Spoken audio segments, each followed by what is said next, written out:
Hello and welcome to Rathod science academy.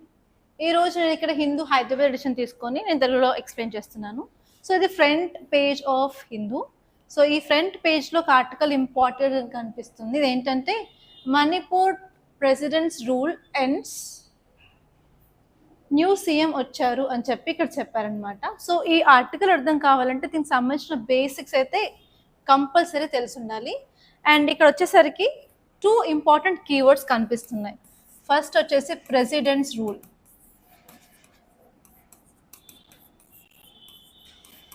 Second వచ్చేసి ఏ స్టేట్లో, మణిపూర్లో.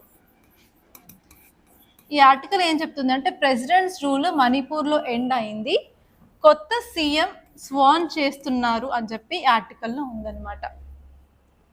ఓకే, సో దీని యొక్క బేసిక్స్ చూసుకున్నట్లయితే మన ఇండియా ఒక జాగ్రఫికల్ లొకేషన్ చూసుకుంటే మనకి ఇక్కడ నార్త్లో హిమాలయాస్ ఉంటాయి కదా. So trans Himalayas, greater Himalayas, lesser Himalayas, Siwaliks ఉంటాయి. సో ఫస్ట్ ఏమైందంటే మన Indo Australian plate north side move అయ్యి ఇలా యురేషియన్ ప్లేట్కి టచ్ అయినప్పుడు ఫస్ట్ ఈ పార్ట్ టచ్ అవుతుంది నార్త్లో.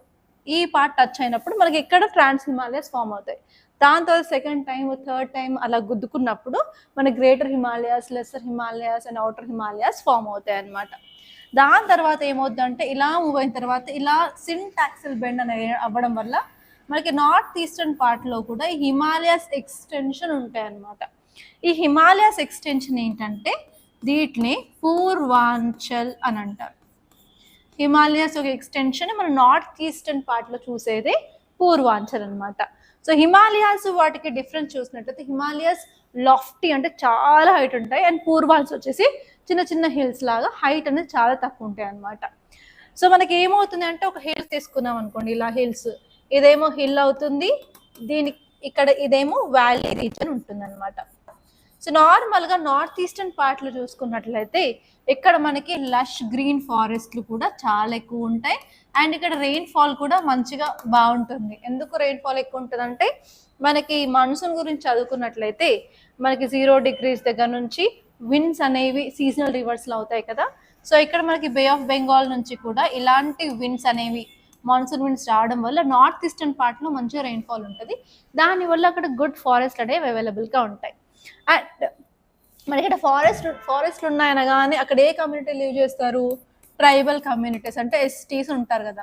నార్మల్గా ట్రైబ్స్ వచ్చేసి ఈ ఒక హిల్స్ పైన భాగంలో అంటే టాప్ ఆఫ్ ద హిల్స్ ఉంటారనమాట. అండ్ వ్యాలీ రీజన్లో మాత్రం వ్యాలీ రీజన్స్ని మనం ప్లెయిన్స్ అంటాము. ఈ ప్లెయిన్స్లో మెజారిటీ పీపుల్ ఉంటారు అండ్ మైనారిటీ పీపుల్ వచ్చేసి హిల్ టాప్స్ మీద ఉంటారనమాట. సో అయితే మేజర్గా నార్త్ ఈస్టర్న్ రీజియన్లో చాలా హిల్స్ ఉండడం వల్ల వాళ్ళకి మేజర్ ప్రాబ్లం ఏముంటుంది అంటే ఎస్పెషల్ నార్త్ ఈస్టర్న్ స్టేట్స్ అన్ని తీసుకున్నట్లయితే ఇక్కడ మనకి మయన్మార్ ఉంటుంది, ఇక్కడ బంగ్లాదేశ్ ఉంటుంది. సో చాలా కంట్రీస్తో బౌండరీ అనేది షేర్ చేసుకోవడం వల్ల వేరే కంట్రీ నుంచి పీపుల్ ఇండియాలోకి ఇన్ఫ్లక్స్ అవుతూ ఉంటారు. సో ఇండియాలోకి పీపుల్ వచ్చినప్పుడు వాళ్ళు ఏం చేస్తారంటే మెజారిటీ ఉండే దగ్గర అంటే వ్యాలీ రీజన్లో వీళ్ళ యొక్క ప్రెజెన్స్ అనేది పెరుగుతుంది అనమాట. పాపులేషన్ డైనమిక్స్ అనేవి చేంజ్ అవుతాయి. అందుకని ఏమవుతుందంటే అక్కడ ఎలక్షన్స్ కండక్ట్ చేసినప్పుడు వేరే కంట్రీస్ యొక్క ఇన్ఫ్లుయెన్స్ కూడా మన ఇండియాలో చూడడం జరుగుతుంది. అండ్ అంతేకాదు ఏంటంటే ఇలా మైనారిటీస్ కోసం, ఎస్టీస్ కోసం తీసుకొచ్చిన రిజర్వేషన్ పాలసీలో కూడా వాళ్ళు మైనారిటీ స్టేటస్ తెచ్చుకున్నట్లయితే వీళ్ళ యొక్క రిజర్వేషన్ కూడా వయలేట్ అవుతుందని చెప్పి ఎప్పుడు నార్త్ ఈస్టర్న్ రీజియన్లో మన కమ్యూనల్ ఇష్యూస్, కమ్యూనల్ రైట్స్ అనేవి చూస్తూనే ఉంటాం. అండ్ ఇన్ కేసు ఇక్కడ మణిపూర్ తీసుకున్నట్లయితే మణిపూర్లో కూడా ఇష్యూ అనేది ఉంది మీటీస్ కమ్యూనిటీస్కి, అలాగే కూకీ కమ్యూనిటీస్. కూకీస్ అనేవాళ్ళు ట్రైబల్స్ అనమాట. సో వీళ్ళు ఈ మీటీస్ ఏం చేశారు అంటే మీటీస్ కూడా రిజర్వేషన్ కావాలి అని చెప్పి వాళ్ళ రిజర్వేషన్ కోసం వాళ్ళు బిల్ పాస్ చేసినప్పుడు ఈ కూకీస్ యొక్క రిజర్వేషన్ని ఎఫెక్ట్ చేస్తుందని చెప్పి కూకీస్కి మీటీస్కి మధ్యలో కాన్ఫ్లిక్ట్ అనేది స్టార్ట్ అయింది. ఓకే, దాని తర్వాత ఏంటంటే అక్కడ వాయిలెంట్గా క్లాషెస్ జరగడం, ఈ గ్రూప్ వాళ్ళని ఆ గ్రూప్ వాళ్ళని చంపేయడం, బాంబులు విసురుకోవడం, ఎక్కడ కనిపిస్తే అక్కడ కొట్టడం, అండ్ అమ్మాయిలను అయితే రేప్ చేయడము అండ్ బ్రూటల్గా కిల్ చేయడం కూడా చేశారనమాట. సో దానివల్ల ఏంటంటే లా అండ్ ఆర్డర్ డిస్టర్బెన్స్ అనేది మణిపూర్లో క్రియేట్ అయింది. అండ్ ఈవెన్ పీపుల్కి బయటకు రావాలంటే భయం, అండ్ ఈవెన్ ఇప్పటికీ కూడా భయం అలాగే ఉంది. చాలామంది ఆ ప్లేస్ నుంచి అవుట్ ఆఫ్ మణిపూర్కి డిస్ప్లేస్ అవ్వడం జరిగిందనమాట.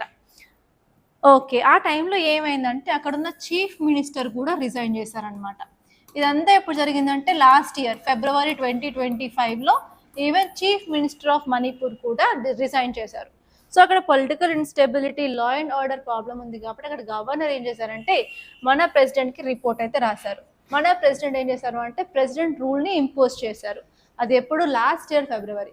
అండ్ ఇప్పుడు మళ్ళీ మనం ఫిబ్రవరి 2026లో ఉన్నాం కదా. సో ఇప్పుడు ఏంటంటే రీసెంట్గా ఎలక్షన్స్ జరిగాయి, చీఫ్ మినిస్టర్ అక్కడ స్వర్న్ అంటే ప్రమాణ స్వీకారం చేస్తున్నారు అని చెప్పి ఈరోజు ఆర్టికల్ వచ్చింది. ఏంటంటే ఇప్పటి నుంచి ప్రెసిడెంట్స్ రూల్ అక్కడ ఏమీ ఉండదు, దాన్ని విత్డ్రా చేసుకున్నాము అని చెప్పి. సో మీకు ఈ యొక్క బ్యాక్గ్రౌండ్ తెలిసినట్లయితే అసలు ఏం జరుగుతుంది అక్కడ అని తెలుస్తుంది. సో మీకు ప్రిలిమ్స్ పాయింట్ ఆఫ్ వ్యూలో క్వశ్చన్ ఎలా వస్తుంది? ప్రెసిడెంట్స్ రూల్ మీద క్వశ్చన్ వస్తుంది. ఓన్లీ ప్రెసిడెంట్స్ రూలేనా అంటే కాదు, మనకి 3 టైప్స్ ఆఫ్ ఎమర్జెన్సీస్ ఉన్నాయి. మనకి article 352, article 356, article 360. National emergency, state emergency or president's rule or constitutional emergency, 3 పేర్లు ఉంటాయి దానికి. అండ్ నెక్స్ట్ లాస్ట్ వచ్చేసి financial emergency. So financial emergency గురించి క్వశ్చన్ అడగకపోయినా కూడా నేషనల్ ఎమర్జెన్సీని ప్రెసిడెంట్స్ రూల్ని కంపేర్ చేస్తూ క్వశ్చన్ అడిగే ఛాన్స్ ఉంది. ఆర్ఎల్స్ ఓన్లీ ప్రెసిడెంట్స్ రూల్ గురించి కూడా క్వశ్చన్ అడిగే ఛాన్స్ ఉంది. ఎందుకంటే ఈసారి మణిపూర్లోనే కాదు, ఇంకా వేరే ఏదో స్టేట్లో కూడా ప్రెసిడెంట్స్ రూల్ ఇంపోజ్ చేశారు కాబట్టి this year it will become very very important అన్నమాట. ఓకే.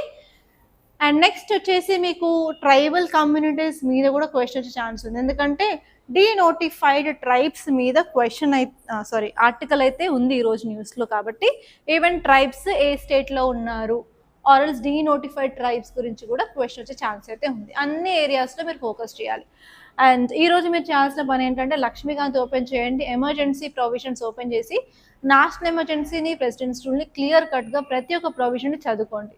అండ్ కుదిరితే నోట్స్ కూడా చేసుకోండి. అండ్ ఎగ్జాక్ట్లీ డిఫరెన్స్ ఏంటో చూడండి.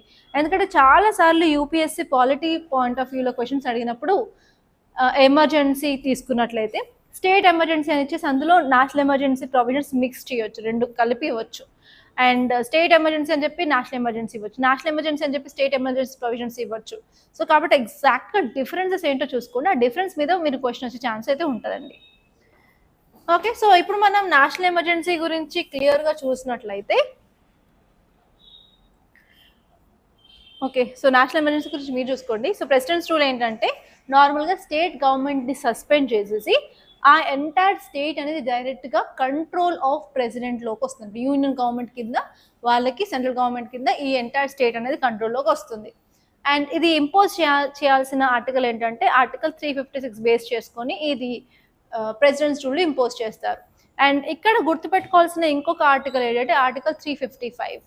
ఆర్టికల్ 355 ఏంటంటే అసలు మనం ప్రెసిడెంట్స్ రూల్ని ఇంపోజ్ చేయడానికి గల ఎలిజిబిలిటీ క్రైటీరియా ఏంటంటే ఫర్ షూర్ ఆ స్టేట్లో జరుగుతున్న మెకానిజం అంతా, మెషినరీ అంతా మన కాన్స్టిట్యూషన్ ప్రకారమే వెళ్ళాలి.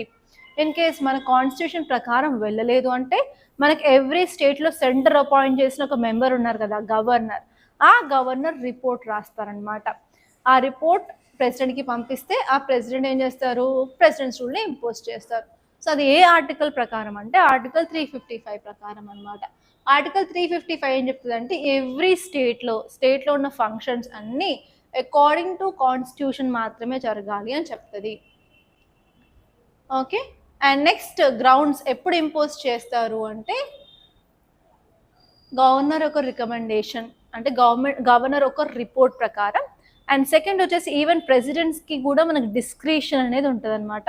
వాళ్ళకి సంథింగ్ రాంగ్ అనిపించినట్లయితే, లా అండ్ ఆర్డర్ ప్రాబ్లం ఉంది, ఆర్ఎల్స్ పొలిటికల్ స్టెబిలిటీ లేదు, డిస్టర్బెన్సెస్ ఉన్నాయి, ఆర్మడ్ రెబేలియన్ ఉంది అలా అనుకున్నట్లయితే కూడా ప్రెసిడెంట్స్కి కూడా డిస్క్రిషన్ పవర్ అనేది ఉంటుంది. అది కూడా యూజ్ చేసుకొని వాళ్ళు ప్రెసిడెంట్స్ రూల్ని ఇంపోజ్ చేయవచ్చు అనమాట. అండ్ నెక్స్ట్ వచ్చేసి ప్రెసిడెంట్స్ రూల్ ఇంపోజ్ చేయాలంటే ఫస్ట్ ఒక ప్రొక్లైమేషన్ తీసుకొస్తారు. మేము ప్రెసిడెంట్స్ రూల్ ఈ రోజు నుంచి ఇంపోజ్ చేయాలని చెప్పి ఒక లెటర్ లాగా తీసుకొచ్చేసి దాన్ని మన హౌసెస్లో, లోక్సభలో అండ్ రాజ్యసభలో పెడతారు.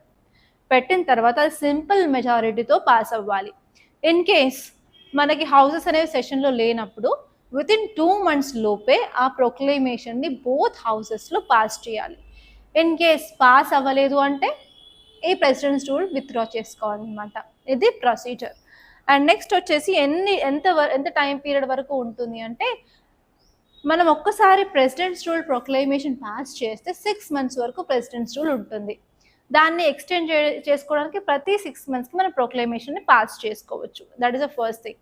అండ్ మాక్సిమం 3 years వరకు మనం పాస్ చేసుకోవచ్చు అనమాట. 3 years వరకు ప్రెసిడెంట్స్ రూల్ని ఇంపోజ్ చేసుకోవచ్చు. కానీ ఇక్కడ ఇంకొక టర్మ్స్ అండ్ కండిషన్ అప్లై అవుతుంది.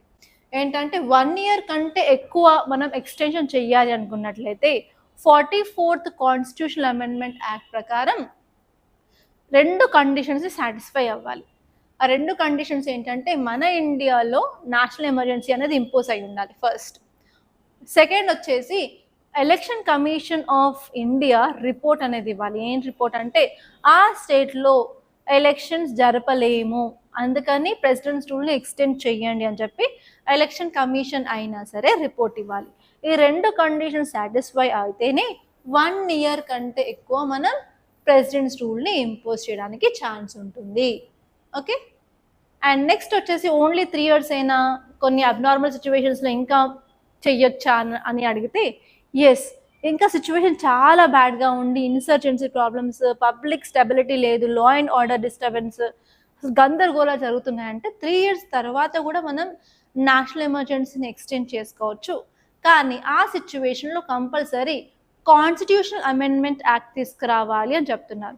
ఈ సిచ్యువేషన్ ఇండియాలో జరిగింది ఎప్పుడంటే, పంజాబ్లో ఇన్సర్జెన్సీ అప్పుడు more than 3 years president rule impose చేసినప్పుడు 67th అలాగే 68th కాన్స్టిట్యూషనల్ అమెండ్మెంట్ యాక్ట్ తీసుకురావడం జరిగిందనమాట.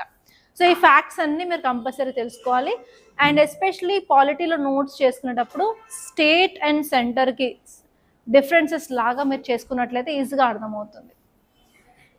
ఓకే. అండ్ నేను ఇక్కడ ఒక ఇమేజ్ చూపిస్తున్నాను. ఇమేజ్ ఏంటంటే, సారస్ క్రెయిన్ అని ఒక క్రెయిన్ ఇమేజెస్ మనకి ఈరోజు ఇంటర్నేషనల్ ఎడిషన్లో ఫ్రంట్ పేజ్లో వచ్చిందనమాట. సో ఆ ఇమేజ్ తీసుకున్నాను, ఎందుకంటే ఇలాంటి ఇమేజెస్ వచ్చినప్పుడు యూపీఎస్సీ క్వశ్చన్ అడిగే ఛాన్స్ ఉంది. మీరు యూపీఎస్సీ పీవైక్యూస్ చేసినట్టయితే ప్రతి సంవత్సరం ఒక స్పీసీస్ ఇన్ న్యూస్ గురించి క్వశ్చన్ అడుగుతారనమాట. లాస్ట్ టైం అయితే సికాడా గురించి అడిగారు, దాంతోపాటు ఒక స్పైడర్ గురించి అడిగారు లాస్ట్ టైం 2025. 2024లో సికాడా గురించి అడిగారు. సో అలా ప్రతి సంవత్సరం ఒక యానిమల్ గురించి అయితే అడుగుతారండి. 2023లో స్క్వెరల్స్ గురించి అడిగారు, స్క్వెరల్స్ అంటే ఉడతల గురించి అడిగారు. సో ఎందుకు ఛాన్స్ తీసుకోవడం అని చెప్పి ఇలాంటి మేజర్స్ ఏమైనా వచ్చినట్లయితే కంపల్సరీ మీరు చూసుకోవాలి. సో ఇక్కడ సారస్ క్రేన్ గురించి చూసుకున్నట్లయితే ఇది టాలెస్ట్ ఫ్లయింగ్ బర్డ్. మనం గ్రేట్ ఇండియన్ బస్టర్ గురించి ఇంతకుముందు చదువుకుందాం, అది హెవీయెస్ట్ ఫ్లయింగ్ బర్డ్ కదా. ఇది ఏంటంటే టాలెస్ట్ ఫ్లయింగ్ బర్డ్. అండ్ ఇది ఎక్కడ ఉంటుందంటే సౌత్ ఈస్ట్ ఏషియాలో ఉంటుంది, మన ఇండియాలో ఉంటుంది, ఆస్ట్రేలియాలో కూడా మనం చూస్తామన్నమాట. సో ఇండియాలో చూసుకున్నట్లయితే ఇండో గ్యాంజెటిక్ ప్లేన్లో ఉంటుంది, అలాగే రాజస్థాన్లో కూడా కనిపిస్తూ ఉంటుంది. ఇప్పుడు ప్రాబ్లం ఏంటంటే వీటి యొక్క పాపులేషన్ తగ్గుతూ వస్తుంది, ఎందుకంటే వెట్లాండ్స్ యొక్క ఎన్వైర్న్మెంట్ కరెక్ట్గా లేదు, పొల్యూషన్ అవుతుంది, వెట్లాండ్స్ని ప్రాపర్గా మనం మెయింటైన్ చేయట్లేదు, ప్రాపర్గా ఫండ్స్ రావట్లేవు. నిన్న మొన్న చదువుకున్నాం కదా వెట్లాండ్స్ డే రోజు. సో ఏంటంటే మనకి ఇలాంటి మైగ్రేటరీ బర్డ్స్ రాలేదు అంటే ఆబ్వియస్గా మన ఈకో టూరిజం దెబ్బతింటుంది, మన ఎకానమీ కూడా దెబ్బతింటుంది అనమాట. అండ్ నెక్స్ట్ ఈ బర్డ్స్ గురించి చూసుకున్నట్లయితే అవి మోనోగామస్ అనమాట. అంటే ఒకసారి ఒక బర్డ్తో మేట్ అయితే లైఫ్ లాంగ్ అదే బర్డ్తో ఉంటుంది. అదొక మంచి విషయం మనం నేర్చుకోవాల్సింది, ఎందుకంటే ఇప్పుడు హ్యూమన్స్ చూసుకున్నట్లయితే ఎన్నో డివోర్స్లు అవుతున్నాయి, ఎన్నో పెళ్ళిళ్ళు అవుతున్నాయి, లివ్ ఇన్ రిలేషన్షిప్స్ అంటున్నాం, ఒక కాన్స్టాంట్ అదంతా మెయింటైన్ చేయట్లేదు. But these birds they are maintaining a good mate అనమాట. అండ్ నెక్స్ట్ వచ్చేసి వీటి లైఫ్ స్పాన్ 30 to 40 years వరకు బతుకుతాయి. అండ్ కొన్ని స్పీసీస్ అయితే మాత్రం ఈవెన్ 80 సంవత్సరాల వరకు బతికాయని చెప్పి కొన్ని రికార్డ్స్ చెప్తున్నాయి. అండ్ దీని యొక్క కన్జర్వేషన్ స్టేటస్ చూసుకున్నట్లయితే ఐయుసిఎన్ రెడ్ లిస్ట్లో వలనబుల్గా లిస్ట్ చేశారు. సైట్స్లో అయితే appendix 2 and wild life protection యాక్ట్లో అయితే Schedule 4 అనమాట. ఓకే, మనం హైదరాబాద్ ఎడిషన్కి వెళ్దాము. అండ్ లెటర్స్ ఈరోజు నాకైతే అంత ఇంపార్టెంట్ ఆర్టికల్స్ అయితే ఏం కనిపించలేదు. అండ్ మొత్తం క్యాన్సర్ డే గురించి వాటి గురించే ఉన్నాయి. గాంజా కేసెస్, అడ్వర్టైజ్మెంట్స్ నాకంత పెద్దగా అయితే ఏమనిపించలేదు. ఓకే, ఇక్కడ ఒక ఆర్టికల్ చూడండి. 674 children rescued, 189 persons held in crackdown on child labor. So child labour ప్రామినెంట్గా ఉంది తెలంగాణ స్టేట్లో అని చెప్తున్నారు. అండ్ ఎస్పెషలీ 674 children రెస్క్యూ చేశారు. ఆ రెస్క్యూ చేయడానికి చేసిన ఆపరేషన్ పేరే ఆపరేషన్ స్మైల్ అన్నమాట. సో కంపల్సరీ మీరు గుర్తుపెట్టుకోవాల్సింది ఏంటంటే ఆపరేషన్ స్మైల్. సో మీరు కనుక చైల్డ్ లేబర్ గురించి ఆన్సర్స్ రాస్తున్నప్పుడు కామన్గా అడిగే క్వశ్చన్ ఏంటంటే కాజెస్ ఏంటి, ఎందుకు చైల్డ్ లేబర్ ఉంది, వాటిని ఎలా అడ్రస్ చేయాలి, గవర్నమెంట్ తీసుకున్న స్టెప్స్ ఏంటి, ఇంకా మీరు ఏమైనా మెజర్స్ సజెస్ట్ చేస్తే ఏ మెజర్స్ సజెస్ట్ చేస్తారు అని చెప్పి క్వశ్చన్స్ అడుగుతారనమాట. సో ఇక్కడ మీరు గవర్నమెంట్ తీసుకున్న స్టెప్స్లో ఎస్పెషల్ తెలంగాణ స్టేట్ గవర్నమెంట్ తీసుకున్న ఆపరేషన్ ఏంటంటే ఆపరేషన్ స్మైల్ అనమాట. ఓకే, సో మీకు క్వశ్చన్ కూడా రావచ్చు, recently operation smile is in news, what it is అంటే చైల్డ్ లేబర్ రిలేటెడ్ ఆపరేషన్ అనమాట. అదొకటి గుర్తుపెట్టుకుంటే సరిపోతుంది. అండ్ నెక్స్ట్ వచ్చేసి చైల్డ్ లేబర్ మనకు కనిపించినట్లయితే ఎలాంటి పనిష్మెంట్స్ ఇస్తారు అంటే మనకి భారతీయ న్యాయ సంహిత ప్రకారం కొన్ని ప్రొవిజన్స్ ఉన్నాయి, అలాగే child and adolescent labour prohibition and regulation act 1986 ఉంది, అలాగే జువెనైల్ జస్టిస్ యాక్ట్లు, ఈ మూడింటిని కూడా గుర్తుపెట్టుకోవాలన్నమాట. వీటి ప్రకారం పనిష్మెంట్స్ అయితే మనం ప్రొవైడ్ చేస్తున్నాము. ఓకే, అండ్ సౌత్లో కూడా అంత పెద్ద ఆర్టికల్స్ అయితే ఏం కనిపించలేదు. Okay, editorial page. So next ఇక్కడ ఒక ఆర్టికల్ అయితే ఇంపార్టెంట్గా అనిపిస్తుంది, ఏంటంటే denotified tribes seek constitutional recognition, separate census entry. So ఈ టాపిక్ ఎవరి గురించి చెప్తుంది అంటే డీనోటిఫైడ్ ట్రైబ్స్ గురించి చెప్తుంది, ఇక్కడ సెన్సస్ గురించి చెప్తుంది అనమాట. సో ఇక్కడ మీరు చూడాల్సింది ఏంటంటే first of all denotified tribes అంటే ఏంటి, ఇప్పుడు జరగబోయే సెన్సస్కి వీళ్ళకి సంబంధం ఏంటి అని చూసుకోవాలన్నమాట. డీనోటిఫైడ్ ట్రైబ్స్ గురించి తెలియాలి అంటే ఫస్ట్ మనం మోడర్న్ హిస్టరీలోకి వెళ్ళాలి. మోడర్న్ హిస్టరీ టైంలో ఇండియా ఎవరి కింద రూల్లో ఉంది, బ్రిటిషర్స్ కింద రూల్లో ఉంది. బ్రిటిషర్స్ ఏం చేశారు, ఇండస్ట్రియలైజేషన్ అన్నారు, వాళ్ళ దగ్గర మన దగ్గర కాదు. దాని తర్వాత రైల్వేస్ని ఇండియాలో ఇంట్రొడ్యూస్ చేశారు కదా. రైల్వేస్ అలాంటి ఇండియాలో ఇంట్రొడ్యూస్ చేసినప్పుడు వాళ్ళకి రీసోర్సెస్ కావాలి. సో రీసోర్సెస్ ఎక్కువ ఉన్న రీజన్స్ ఏంటి, ఫారెస్ట్. వాళ్ళు ఫారెస్ట్కి వెళ్ళేసి వాళ్ళు ఎక్స్ప్లాయిట్ చేసేవారు అనమాట. సో ఫారెస్ట్లో ఉన్న కమ్యూనిటీస్ ఎవరు, ట్రైబల్ పీపులే కదా. సో నార్మల్గా మన ఇంట్లోకి వేరే ఎవరైనా దొంగ వచ్చి మన వెల్త్ని తీసుకెళ్ళాలి, మన ఇంట్లో దొంగతనం అవన్నీ చేసి మనం ఊరుకుంటామా, లాగి పెట్టి దాన్ని చంపేస్తాం కూడా కొన్నిసార్లు కదా. సో అలాగే ఈ ట్రైబ్స్ వాళ్ళ ప్లేసెస్లోకి ఈ బ్రిటిషర్స్ వచ్చి వాళ్ళ రీసోర్సెస్ని ప్లండర్ చేసినప్పుడు ఈ ట్రైబ్స్ ఇన్ రిటాలియేషన్ వాళ్ళని కొట్టేవారు, అని అట్రాక్ట్ చేసేవాళ్ళు, కొంచెం చంపేసేవాళ్ళు. సో అలా అనమాట. సో అలా చేయడం వల్ల బ్రిటిషర్స్ ఏం చేశారంటే ఈ యొక్క ట్రైబ్స్ ఎవరైతే వాళ్ళ ఎదురు దాడి చేశారో వాళ్ళని క్రిమినల్స్ కింద నోటిఫై చేశారనమాట. దాని తర్వాత మనం ఏం చేసాము, ఆ ట్రైబ్స్ని ఆ నోటిఫికేషన్ నుంచి తీసేసాం. అందుకే వాళ్ళు డీనోటిఫైడ్ ట్రైబ్స్ అని అంటారనమాట. కానీ ప్రాబ్లం ఏంటంటే వీళ్ళకి ప్రాపర్గా ఎస్సీ ఎస్టీ ఓబీసీ స్టేటస్ అనేది లేదనమాట. కాబట్టి ఇప్పుడు మనం సెన్సస్ వస్తున్నాయి 2027లో. సో మనం వర్క్ స్టార్ట్ చేసాం కదా. సో ఆ వర్క్లో ఏంటంటే ఈ డీనోటిఫైడ్ ట్రైబ్స్కి సపరేట్ కాలం అనేది పెట్టారు. దానివల్ల మనకు క్లియర్గా ఎంతమంది డీనోటిఫైడ్ ట్రైబ్స్ ఉన్నాయి, వాళ్ళ యొక్క economic status and social status బట్టి వాళ్ళు ఎస్సీ ఎస్టీ ఓబీసీలోకి వస్తారా లేదా అని చెప్పి మనం ఇవ్వడం జరుగుతుంది. దానివల్ల మనం చేసే వెల్ఫేర్ స్కీమ్స్ అనే వాటికి వాళ్ళకి యాక్సెస్ అనేది వస్తుంది. ఓవరాల్గా ఇన్క్లూజివ్ గ్రోత్ అనేది మనం ఇంక్లూడ్ చేయొచ్చు అనమాట. ఓకే, ఇక్కడ మీరు ఈ ఇన్ఫోగ్రాఫిక్ చూసినా ఈజీగా అర్థమవుతుంది. డీనోటిఫైడ్ ట్రైబ్స్ కోసం స్పెషల్గా ఒక కాలం పెట్టారనమాట. దానివల్ల వాళ్ళకు ఒక ఐడెంటిటీ అనేది వస్తుంది. 1931లో మనం ఫస్ట్ క్లాసిఫికేషన్లో తీసుకొచ్చాం. దాని తర్వాత ఇప్పటివరకు అసలు ఏమి వాళ్ళ కోసం చేయలేదన్నమాట. అండ్ వీళ్ళు ఎవరంటే వీళ్ళని క్రిమినల్ ట్రైబ్స్ యాక్ట్ కింద నోటిఫై చేశారు బ్రిటిషర్స్. అండ్ ఈ యాక్ట్ని మనం 1952లో రిపీల్ చేసేసి ఈ కమ్యూనిటీస్ని ఆ లిస్ట్ నుంచి తీసేయడం జరిగింది. అప్పటి నుంచి 1950 నుంచి ఇప్పటి వరకు వాళ్ళు డీనోటిఫైడ్ ట్రైబ్స్గానే ఉన్నారనమాట. ఓకే, అండ్ దాని తర్వాత చాలా కమిషన్స్ని గవర్నమెంట్ ఆఫ్ ఇండియా ఎస్టాబ్లిష్ చేసేసి వీళ్ళ గురించి లెక్కలు అవన్నీ చేయించిందనమాట. సో నేషనల్ కమిషన్ ప్రకారం అరౌండ్ 1200 డీనోటిఫైడ్ ట్రైబ్స్ అనేవి ఇండియాలో ఉన్నాయి అని చెప్పింది. అండ్ అందులో కూడా 267 tribes SC ST and OBC community list నుంచి అవుట్ సైడ్గా ఉన్నాయన్నమాట. కాబట్టి ఈ 267 కమ్యూనిటీస్కి అసలు ఎలాంటి హెల్ప్ అనేది ఎస్సీ ఎస్టీ ఓబీసీ వాళ్ళకి ఇచ్చే రిజర్వేషన్ కానివ్వండి, ఎడ్యుకేషన్ కానివ్వండి, ఎంప్లాయ్మెంట్ కానివ్వండి, వాళ్ళకి వచ్చే స్కీమ్స్ కానివ్వండి అవన్నీ వీళ్ళకి దక్కట్లేదు. సో కాబట్టి ఇప్పుడు ఈ స్పెషల్ కాలం వల్ల వాళ్ళకి రికగ్నిషన్ వచ్చేసి వాళ్ళని కూడా ఇందులో ఇంక్లూడ్ చేసినట్లయితే ఇంక్లూసివ్ సొసైటీని మనం ప్రమోట్ చేసినట్టు ఉంటుందని చెప్పి ఈ ఆర్టికల్ క్లియర్గా చెప్పింది. అండ్ వాళ్ళు చేసే క్లియర్ కట్ డిమాండ్స్ ఏంటంటే సపరేట్ సెన్సస్ కాలం కావాలి అంటున్నారు. అండ్ వీళ్ళకి కూడా డెడికేటెడ్గా కాన్స్టిట్యూషన్ స్కెడ్యూల్లో ఇంక్లూడ్ చేయండి. ఎస్సీ అయితే ఎస్సీలో పెట్టండి, ఎస్టీ అయితే ఎస్టీలో పెట్టండి, ఓబీసీ అయితే ఓబీసీలో పెట్టండి అంటున్నారు. అండ్ అంతేకాకుండా వీళ్ళ యొక్క బ్యాక్వర్డ్నెస్ బట్టి అందులో కూడా సబ్ క్లాసిఫికేషన్ ఏమైనా ఉంటే సబ్ క్లాసిఫికేషన్లో కూడా ఇంక్లూడ్ చేయమని వీళ్ళు డిమాండ్ చేస్తున్నారు అనమాట. సో అంతకు మించి ఏం లేదు. సో వీళ్ళు ఇప్పుడు ఈ డిమాండ్ చేయడానికి మేజర్ రీజన్ ఏంటంటే వాళ్ళు ఎప్పటి నుంచో లైక్ మిస్కాలిక్యులేషన్ అనేవి ఉంది. సో ఇండియాలో 1200 డీనోటిఫైడ్ ట్రైబ్స్ ఉన్నాయని చెప్పి నేషనల్ కమిషన్ చెప్పినప్పటికీ కూడా ఇప్పటి వరకు ఎలాంటి కేటగిరీస్లో వాళ్ళని ఇంక్లూడ్ చేయలేదు. కాబట్టి ఎడ్యుకేషన్లో, సొసైటీల్లో అలా వాళ్ళు ఎకనామిక్గా కూడా బ్యాక్వర్డ్గానే ఉన్నారు అని చెప్తున్నారు. అండ్ నెక్స్ట్ వచ్చేసి డీనోటిఫికేషన్ అయిన తర్వాత కూడా చాలా మంది పోలీసులు ఏమంటున్నారు అంటే ఏదైనా చిన్న చిన్న క్రైమ్స్ జరిగితే వీళ్ళే చేశారని చెప్పి వీళ్ళని ఆరోపించిన. ఫర్ ఎగ్జాంపుల్ జై భీమ్ మూవీ చూసినట్లయితే అందులో ఒక ట్రైబల్ పర్సన్ అతను దొంగతనం చేయకున్నా కూడా దొంగతనం నేరం మోపేసి ఆయన తీసుకొచ్చి కస్టోడియల్ టార్చర్ పెట్టేసి కస్టోడియల్ డెత్ అవుతుంది. అదంతా మీకు ఐడియా ఉంటుంది.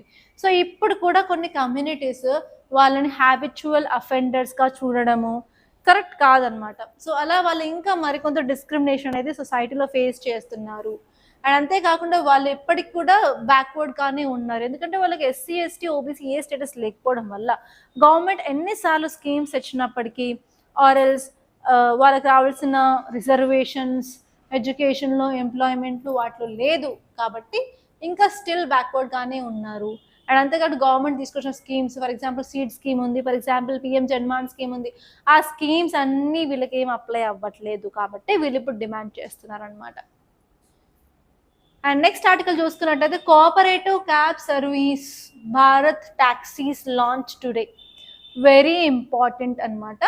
ఇది మీకు గవర్నెన్స్లో కార్పొరేటివ్ సెక్టార్ గురించి క్లియర్గా చదువుకుంటారు. అండ్ ఎస్పెషలీ మీరు అక్కడ ఆర్టికల్స్ చదువుకుంటారు, మినిస్ట్రీ ఆఫ్ కోఆపరేటివ్ సొసైటీస్ చదువుకుంటారు. అండ్ నెక్స్ట్ వచ్చేసి కోఆపరేటివ్ సొసైటీస్ ఎందుకు అవన్నీ చదువుకుంటారు.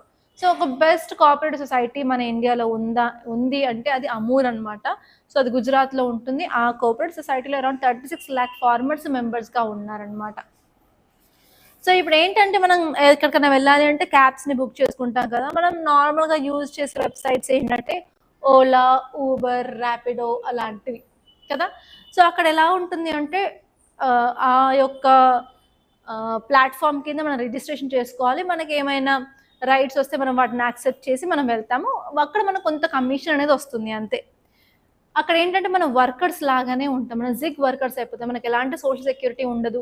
మనకు ఆ ప్లాట్ఫామ్తో జస్ట్ ఎంప్లాయర్ రిలేషన్షిప్పే ఉంటుంది. కానీ కోఆపరేటివ్స్లో ఏంటంటే ఇక్కడ ప్రతి ఒక్క డ్రైవర్ అక్కడ ఒక షేర్ హోల్డర్ అనమాట. సో వాళ్ళకి వచ్చిన ప్రాఫిట్స్ని ఈక్వల్గా ప్రతి ఒక్కరు పంచుకుంటారు. ఇక్కడ నెంబర్ ఆఫ్ రైట్స్ బట్టి ఉండదన్నమాట. దానివల్ల ఏంటంటే మనం ఎంటర్‌ప్రెన్యూర్‌షిప్ అనేది ప్రొవైడ్ చేయవచ్చు.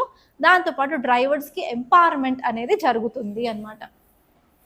ఓకే, ఇప్పుడు మీరు కొన్ని ఫ్యాక్ట్స్ చూసుకున్నట్లయితే ఈ భారత్ టాక్సీ అనేది గవర్నమెంట్ బ్యాక్ చేసిన ఒక కోఆపరేటివ్ ప్లాట్ఫామ్ అనమాట. సో ఇందులో ఏంటంటే క్యాబ్ డ్రైవర్స్ ఇప్పుడు కాంట్రాక్ట్ వర్కర్స్ కాదు, they will become the share holders అనమాట. సో అందరికి కలిపి కలెక్టివ్ ఓనర్షిప్ అనేది ఈ ప్లాట్ఫామ్లో దొరుకుతుంది. దానివల్ల ట్రాన్స్పరెన్సీ అనేది పెరుగుతుంది.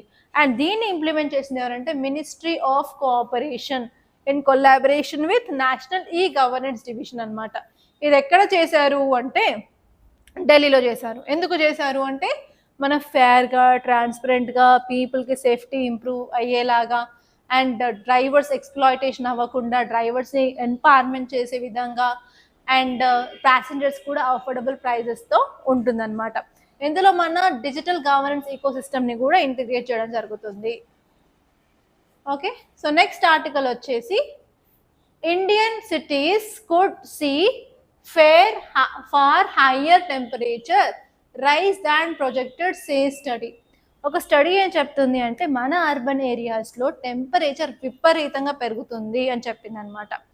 సో ఈసారి మనకి మేజర్ సిటీస్లో 2 to 4 degrees of high temperature ఉండబోతుంది అని చెప్పారు. సో ఇక్కడ మీరు చూడాల్సింది ఏంటంటే అర్బన్ హీట్ ఐలాండ్ అనే కాన్సెప్ట్ చదువుకోవాలి. అర్బన్ హీట్ ఐలాండ్ అంటే ఏం లేదు, అర్బన్ ఏరియాస్లో ఏంటంటే పెద్ద పెద్ద బిల్డింగ్స్ ఉంటాయి, పెద్ద పెద్ద రోడ్స్, కంక్రీట్వి, ఆస్ఫాల్ట్ రోడ్స్, సిమెంట్ రోడ్లని అవి ఇవి అని చెప్పి మనకి ఎక్కడ ల్యాండ్ అయితే భూమి అయితే కనిపించదు, మొత్తం కంక్రీట్ థింగ్సే కనిపిస్తాయి. ఈ కంక్రీట్తో వచ్చిన ప్రాబ్లం ఏంటంటే హీట్ని అబ్జార్బ్ చేస్తుంది. ఫర్ ఎగ్జాంపుల్ మీరు ఎప్పుడైనా మీకు ఎక్స్పీరియన్స్ ఉంటే చూడండి, గుర్తు తెచ్చుకోండి, నార్మల్గా ఎండాకాలం మిట్ట మధ్యాహ్నం ఒక 1 గంటో ఆర్ 2కో మనం చెప్పులు తీసేసి మన ఉత్త ఫుట్ తోటి అంటే కాలుతో మనం భూమి మీద నేల మీద అడుగేస్తే ఎలా ఉంటుంది, మనకు అంత వేడి అనిపించదు. అదే కాలు 1 గంటకో 2కో మధ్యాహ్నం పూట ఒక సిమెంట్ రోడ్డు మీద కాలు పెట్టండి, ఆర్ ఎల్స్ నల్ల డాంబర్ రోడ్ ఉంటుంది కదా దాని మీద కాలు పెట్టండి, మనకు కాలు సుర్రం అంటుంది కదా. సో ఏంటంటే ద ప్రాబ్లం వచ్చేసి మనకి అర్బన్ ఏరియాస్లో కంక్రీట్ థింగ్స్ అనేవి పెరగడం వల్ల అవి ఎక్కువ టెంపరేచర్ని తీసుకొని ఈవినింగ్ నైట్ అయ్యేంత వరకు కూడా అవి అలా కాలుతూ ఉంటాయి. సో బేసిక్ థింగ్ అండి, నార్మల్గా మనం ఊర్లోకి వెళ్ళామనుకోండి, టెంపరేచర్ ఎక్కువ ఉన్నా సరే మధ్యాహ్నం పూట మనకు వేడిగా అనిపిస్తే చెమటలు వస్తాయి, కానీ సాయంత్రం 5-6 అయ్యేసరికి మెల్లిమెల్లిగా చల్లబడిపోతుంది అండ్ చాలా చల్లగా ఉంటుంది. అండ్ అర్బన్ ఏరియాస్లో వచ్చేసరికి ఏమవుతుంది, 7 అయినా 8 అయినా ఉక్కపోతే అట్లే ఉంటుంది, వేడి వేడిగా అనిపించడం, ఏమైనా ఏసీ ఆన్ చేసినా కూడా సాటిస్ఫై అవ్వకపోవడం అలాంటివి. సో దాన్నే మనం అర్బన్ హీట్ ఐలాండ్ అంటాం అనమాట. అర్బన్ హీట్ ఐలాండ్స్ ఎందుకు అయ్యాయి అంటే అర్బన్ ఏరియాస్లో ఇలాంటి కన్స్ట్రక్షన్ పెరుగుతుంది, కంక్రిటైజేషన్ పెరుగుతుంది, అండ్ చెట్లు చాలా తగ్గిపోతున్నాయి, డీఫారెస్ట్రేషన్ అవుతూ ఉంది, ఉన్న వాటర్ ఏరియాస్ వెట్లాండ్స్ని కూడా ఎన్క్రోచ్మెంట్ చేసేసుకుంటున్నాము. అంతేకాకుండా వెహికల్ పొల్యూషన్ ఎక్కువ అవుతుంది, వెహికల్ ఎమిషన్స్ ఎక్కువ అవుతున్నాయి, గ్రీన్ హౌస్ ఎఫెక్ట్ ఎక్కువ అవుతుంది. సో దానివల్ల అర్బన్ ఏరియాస్లో హీట్ పెరుగుతుంది అనమాట. సో దీని మీద మీకు ఎలాంటి క్వశ్చన్ వస్తుంది అంటే, మీరు కనుక ఒక మున్సిపల్ కమిషనర్ అయ్యారు ఒక సిటీకి, మీకు రిపోర్ట్స్ వచ్చాయి ఏంటంటే ఆ యొక్క ఏరియాలో 4 degrees సెంటిగ్రేడ్ అలా టెంపరేచర్ పెరుగుతుంది, దానివల్ల అనిమల్స్, బర్డ్స్, హ్యూమన్స్కి చాలా ఇంపాక్ట్ ఉంది. సో మీరు ఎలాంటి స్టెప్స్ తీసుకొని ఇలాంటి వాటిని ప్రివెంట్ చేస్తారు ఒకసారి ఆలోచించి కమెంట్లో చెప్పండి. అండ్ నెక్స్ట్ ఆర్టికల్ వచ్చేసి US trade deal gains from economic diplomacy. ఈరోజు ఎడిటోరియల్ ఆర్టికల్స్ అంత ఇంపార్టెంట్ ఏం లేదు. సో ఒక్కసారి ఇది ఆర్టికల్ చూసుకున్నట్లయితే యుఎస్ ట్రేడ్ డీల్ గురించి చెప్తుంది అనమాట. సో రీసెంట్గా India US trade deal finalise చేసింది కదా, ఇందులో ఏంటంటే రెసిప్రోకల్ టారిఫ్స్ని ఎలిమినేట్ చేయడం అండ్ ఇండియా మీద ఇంపోజ్ చేసే 50% టారిఫ్స్ని కూడా 18%కి తగ్గించడం జరిగింది. అండ్ నెక్స్ట్ వచ్చేసి దానివల్ల ఇండియాకి చాలా యూజ్ ఉంది అని చెప్పుకున్నాము, మన ఎక్స్పోర్ట్స్ పెరుగుతున్నాయని చెప్పుకున్నాము, దాంతోపాటు మనం రష్యా నుంచి ఆయిల్ తక్కువ చేసుకుంటున్నాము అని చెప్పాము. అండ్ నెక్స్ట్ వచ్చేసి మన labour intensive sectors like textiles, అలాగే seafood industries, leather, apparel కూడా బూస్ట్ అవుతుంది అని చెప్పుకున్నాము, మన జీడిపి ఇంక్రీజ్ అవుతుందని చెప్పుకున్నాము. అండ్ మన కన్సర్న్స్ కూడా చెప్పుకున్నాము నిన్నటి క్లాస్లలో. ఏం కన్సర్న్స్ ఉన్నాయి అంటే ఇండియా వెనెజులా నుంచి ఆయిల్ తెచ్చుకుంటే మనం దాన్ని రీఫైన్ చేయలేము, అంత ఇన్ఫ్రాస్ట్రక్చర్ మనకు లేదు అని చెప్పుకున్నాము. అండ్ రూపీ వాల్యూ పెరుగుతుంది ఇన్వెస్ట్మెంట్ వల్ల అని చెప్పుకున్నాం కదా. సో అలా ఛాలెంజెస్ కూడా మనం చెప్పుకున్నాం, జస్ట్ ఆ నోట్స్ ఒక్కసారి రివైజ్ చేసుకుంటే సరిపోతుంది. అండ్ నెక్స్ట్ ఆర్టికల్ వచ్చేసి ఇష్యూస్ సరౌండింగ్ యూజీసీ రెగ్యులేషన్స్ అనమాట. సో రీసెంట్గా యూజీసీ యూనియన్ గ్రాంట్స్ కమిషన్ కొత్త రెగ్యులేషన్స్ తెచ్చింది కదా. అది ఎందుకు తెచ్చింది అంటే ఇండియా ఎస్పెషల్లీ హైయర్ ఎడ్యుకేషన్ ఉన్న కాస్ట్ బేస్డ్ డిస్క్రిమినేషన్ని ఎలిమినేట్ చేయడానికి తీసుకొచ్చింది అనమాట. కానీ ఆ రూల్స్ అండ్ రెగ్యులేషన్స్ మీద సుప్రీంకోర్టు స్టే అనేది ఇచ్చింది, అది ఎందుకో కూడా మనం క్లియర్గా చూసాం కదా. సో ఇప్పుడు జస్ట్ దాన్ని రివిజన్ చేసుకుంటే సరిపోతుంది. ఇక్కడ ఏంటి అంటే ఇంతకుముందు ఉన్న యూజీసీ 2012 రూల్సే మళ్ళీ ఫాలో అవ్వమని చెప్పి సుప్రీంకోర్టు క్లియర్గా చెప్పడం జరిగింది. అసలు యూజీసీ రెగ్యులేషన్స్ ఎందుకు స్టే ఇచ్చాయి అంటే డిస్క్రిమినేషన్ అనేది క్లియర్గా ఇక్కడ మెన్షన్ చేయలేదు, ఇది అన్ఫెయిర్, డిఫరెన్షియల్, బయాస్డ్ ట్రీట్మెంట్ కింద ఉంది. ఇక్కడ ఈ డిస్క్రిమినేషన్లో ఎస్సీ, ఎస్టీ, ఓబీసీని మెన్షన్ చేశారు, దానివల్ల జనరల్ కేటగిరీ, అన్రిజర్వ్డ్ కేటగిరీస్ని వాయిలేట్ చేసినట్లు అవుతుంది అని చెప్పి ఆర్టికల్ 14ని వాయిలేట్ చేస్తుంది అని చెప్పి దీనిపైన స్టే ఇవ్వడం జరిగిందనమాట. ఓకే, ఇప్పుడు మనం ప్రిలిమ్స్ క్వశ్చన్స్ చూద్దాము. సో ఇక్కడ నేను 2 క్వశ్చన్స్ తీసుకొచ్చాను. ఫస్ట్ వచ్చేసి ప్రెసిడెంట్స్ రూల్ మీద. Consider the following statements regarding president's rule under article 356. First వచ్చేసి the proclamation of president's rule must be approved by both houses within 2 months, failing which it lapses. Second statement వచ్చేసి it can be imposed only on the written recommendations of the governor of the state. And third one, which is the maximum duration of president's rule even with parliamentary extension is 3 years. Fourth one, during president's rule, the state legislative assembly is automatically dissolved. So ఈ 4 స్టేట్మెంట్స్లో correct statements ఏంటో కింద కమెంట్లో చెప్పండి, మర్చిపోవద్దు. And next question వచ్చేసి sarus crane మీద. Consider the following statements about sarus crane. First వచ్చేసి it is listed under vulnerable on IUCN red list. Next వచ్చేసి it is the tallest flying bird of the world. Third one వచ్చేసి it is కాదు, ఇక్కడ second statement వచ్చేసి it is state bird of UP. Third one వచ్చేసి it is the tallest flying bird in the world. Fourth one వచ్చేసి it is found only in India. So ఇందులో ఏవే statements కరెక్టో కింద కమెంట్లో చెప్పండి. అండ్ మీకు కనుక ఈ వీడియో నచ్చినట్లయితే లైక్ చేయండి, అలాగే షేర్ చేయండి. ఇంతవరకు మన ఛానల్ సబ్స్క్రైబ్ చేసుకోలేదు అనుకున్నట్లయితే సబ్స్క్రైబ్ చేసుకోవడం మాత్రం మర్చిపోవద్దు. అండ్ మీరు కనుక యూపీఎస్సీ ప్రిపరేషన్ స్టార్ట్ చేస్తున్నట్లయితే కంపల్సరీ జిఎస్ ఫౌండేషన్ కోర్స్ తీసుకోవాలనుకున్నట్లయితే మన ఇన్స్టిట్యూట్ని అప్రోచ్ అవ్వండి. అండ్ మీకు ఆన్లైన్లో కావాలంటే ఆన్లైన్ అవైలబుల్గా ఉంది, అండ్ ఆఫ్లైన్ కావాలంటే ఆఫ్లైన్ అవైలబుల్గా ఉంది. ఎవ్రీథింగ్ ఫ్రమ్ బేసిక్స్ నుంచి అడ్వాన్స్ లెవెల్కి చెప్తారు. And answer writing, practice, everything it is our responsibility అనమాట. అండ్ వన్ మోర్ థింగ్ ఏంటంటే కొత్త బ్యాచ్ ఒక 3 to 4 daysలో లాంచ్ అవుతుంది. And admissions are going on అండి. Try to book your slot. And మీరు మీకు ఎలాంటి డౌట్స్ ఉన్నా ఆర్ క్వైరీస్ ఉన్నా కాల్ చేసిన నెంబర్ ఏంటంటే 8074765513. అండ్ ఇఫ్ ఇన్ కేస్ మీరు ఇన్స్టిట్యూట్కి వస్తాను అంటే కూడా I will be available in institute from morning to evening. And మన ఇన్స్టిట్యూట్ వచ్చేసి అశోక్ నగర్ హైదరాబాద్లో ఉంది. అండ్ అక్కడ వికాస్ బుక్ సెంటర్ అని అడిగితే ఎవరైనా చెప్తారు, దానిపైన ఎగ్జాక్ట్లీ సెకండ్ అండ్ థర్డ్ ఫ్లోర్లో ఉంటుంది. So you can come and you can visit. I wish you all the best.